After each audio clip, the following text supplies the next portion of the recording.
ಖುಷಿ ಇತ್ತು. ಇದೀಗ ಗೂಡ್ಸ್ ಟೆಂಪೋದಲ್ಲಿ ನಾವು ಒಂದು ಕೋಟ್ ಇಟ್ಟು ಪರಿಸ್ಥಿತಿ ತಗೊಂಡು ಬರುವಂತ ಪರಿಸ್ಥಿತಿ ನಮ್ಮ ಉಡುಪಿ ಜಿಲ್ಲೆಗೆ ಬಂದಿದೆ ಅಂದ್ರೆ ಮಾನವೀಯತೆ ಸತ್ತು ಹೋಗ್ತಾ ಇದೆಯಾ?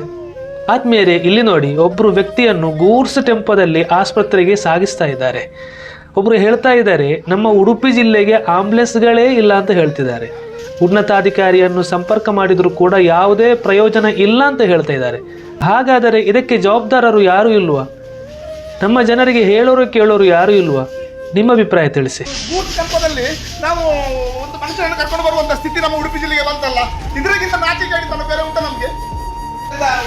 ಆ 7 ಗಂಟೆಯಿಂದ ರೋಗಿಯೊಬ್ಬರಿಗೆ ಚಿಂತನೆ ಪರಿಸ್ಥಿತಿಯಲ್ಲಿದ್ದಾರೆ. ಆಂಬುಲೆನ್ಸ್ ಸಿಗಲಿಲ್ಲ. 108ರ ಬಗ್ಗೆ 1 ವರ್ಷದಿಂದ ನಾನು ಸರ್ಕಾರದ ಗಮನಕ್ಕೆ ಪ್ರಯೋಜನ ಆಗಿಲ್ಲ. 108 ಸಿಗದೇ ಇರುವುದರಿಂದ ಇವತ್ತು 108 ಆಂಬುಲೆನ್ಸ್ ಖಾಸಗಿ ಆಂಬುಲೆನ್ಸ್ಗಳೆಲ್ಲ ಖುಷಿ ಇತ್ತು. ಇದೀಗ ಗೂಡ್ಸ್ ಟೆಂಪೋದಲ್ಲಿ ನಾವು ಒಂದು ಕೋಟ್ ಇಟ್ಟು ಪರಿಸ್ಥಿತಿ ತಗೊಂಡು ಬರುವಂತ ಪರಿಸ್ಥಿತಿ ನಮ್ಮ ಉಡುಪಿ ಜಿಲ್ಲೆಗೆ ಬಂದಿದೆ ಅಂದ್ರೆ ಅದಕ್ಕಿಂತ ಜಿಲ್ಲಾಧಿಕಾರಿ ಅವರು ಯಾಕೆ ನಿಮಗೆ ತೋರುವುದಿಲ್ಲ? ನಾವು ಎಷ್ಟು ಸಲ ಹೇಳಿದ್ದೇವೆ, ಉನ್ನತಾಧಿಕಾರಿಗಳು ದಯಮಾಡಿ ಒಂದು ವ್ಯವಸ್ಥೆ ಮಾಡಿ. ಒಬ್ಬರ ಜೀವನದಲ್ಲಿ ನೀವು ಆಟ ಆಡುವುದು ಖಂಡಿತ ಸರಿಯಲ್ಲ. ತುಂಬಾ ಉಲ್ಬಣಗೊಂಡಿದ್ದಾರೆ ಅವರು. ಈ ರೀತಿಯ ಪರಿಸ್ಥಿತಿ ಯಾಕೆ ನಮ್ಮ ಉಡುಪಿ ಜಿಲ್ಲೆಗೆ ಬೇಕಾ? ಗೂಡ್ಸ್ ಟೆಂಪೋದಲ್ಲಿ ನಾವು ಒಂದು ಮನುಷ್ಯರನ್ನು ಕರ್ಕೊಂಡು ಬರುವಂತ ಸ್ಥಿತಿ ನಮ್ಮ ಉಡುಪಿ ಜಿಲ್ಲೆಗೆ ಬಂತಲ್ಲ, ಇದರಿಗಿಂತ ನಾಚಿಕೆಯಾಗಿ ಬೇರೆ ಉಂಟು ನಮಗೆ.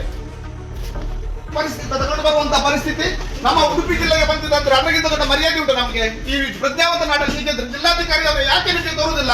ನಾವು ಎಷ್ಟು ಸಲ ಹೇಳಿದ್ದೇವೆ, ಉನ್ನತಾಧಿಕಾರಿಗಳು ದಯಮಾಡಿ ಒಂದು ವ್ಯವಸ್ಥೆ ಮಾಡಿ. ಪರಿಸ್ಥಿತಿ ಸೀರಿಯಸ್ ಇದ್ದಾರೆ. 2 ಗಂಟೆ ಆಯ್ತು ಇವರು ಸೀರಿಯಸ್ ಆಗಿ.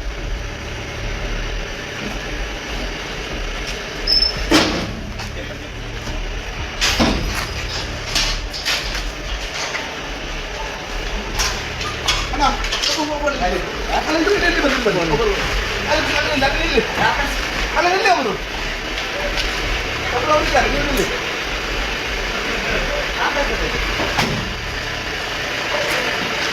ಟ್ರೈನ್ ಹೋದ್ರೆ ಹಾಗೆ ಹೋಗ್ತಲ್ಲ, ಸೀದಾ ಹೋಗ್ಬೋದು ಹೈವೇಗೆ.